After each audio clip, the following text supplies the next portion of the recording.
Drowning. A terrifying way to die. Imagine being dragged deeper and deeper into the abyss, water filling your lungs.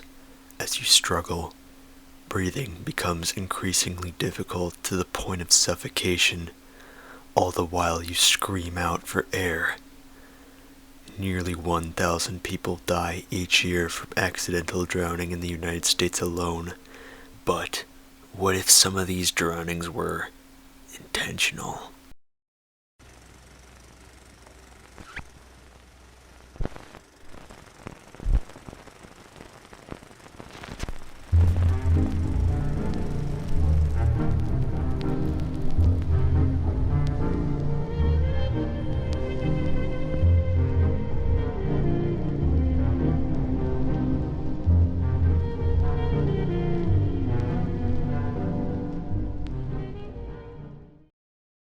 The Smiley Face Murders is the name given to a theory created by retired New York detectives Kevin Gannon and Anthony Duarte.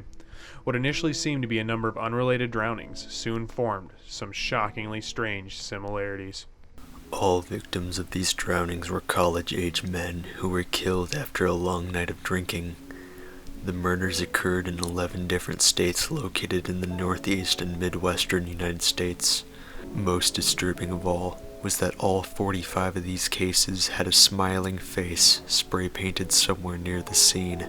But obviously, one person couldn't have murdered all of these people in so many different places.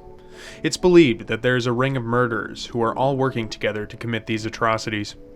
Police have disputed this theory, saying that these were all coincidences, or that this theory is just too far-fetched to be true. Speaking of far-fetched, a theory to the Smiley Face murders that comes from the paranormal board of 4chan is that the infamous Chris Chan is behind these murders. Unfortunately, this is easily debunkable when you take into account that Chris Chan is one of the most documented people online, and his story has enough lore of its own. Being someone who has his entire payment history online, of course, wouldn't be able to hide a string of murders. He may have been known for throwing out death threats on a daily basis, but he has never acted on them. That we know of. Let's get back on track.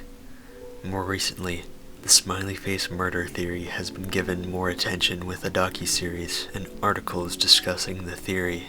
The aforementioned docuseries, called Smiley Face Killers: The Hunt for Justice, goes into the connections between the potential victims and the faces found near the scenes. The main point of this series was to find more connections, in turn reopening many of these old cases that have been dismissed as either undetermined or accidental. From what we could find, this series has not been able to reopen any of the cases theorized to be part of the Smiley Face murders.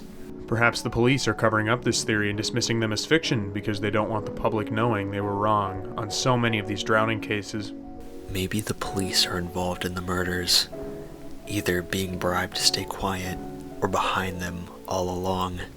A whole nother theory and a whole nother can of worms. Always possible. The Smiley Face murderers is an interesting theory from description. When looking into the details, the theory begins to show its holes. As mentioned earlier, local police in the areas of each drowning have determined them to be either undetermined or accidental.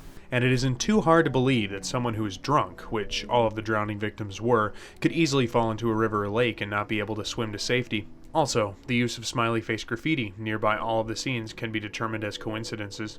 Graffiti is something many of us see from day to day, but don't pay too much mind to. From trains and buildings to under bridges, it can't be too far-fetched that a smiley face, an easy and recognizable shape, would be found somewhere near a body of water where someone drowned. An unfortunate and strange coincidence, but a coincidence nonetheless. One that has sparked the minds of many to believe something bigger is happening. In all reality, the unforgiving tides taking another life. You can never be too careful. You can say that again. Stay curious. Join us again next time when we once again go obscure.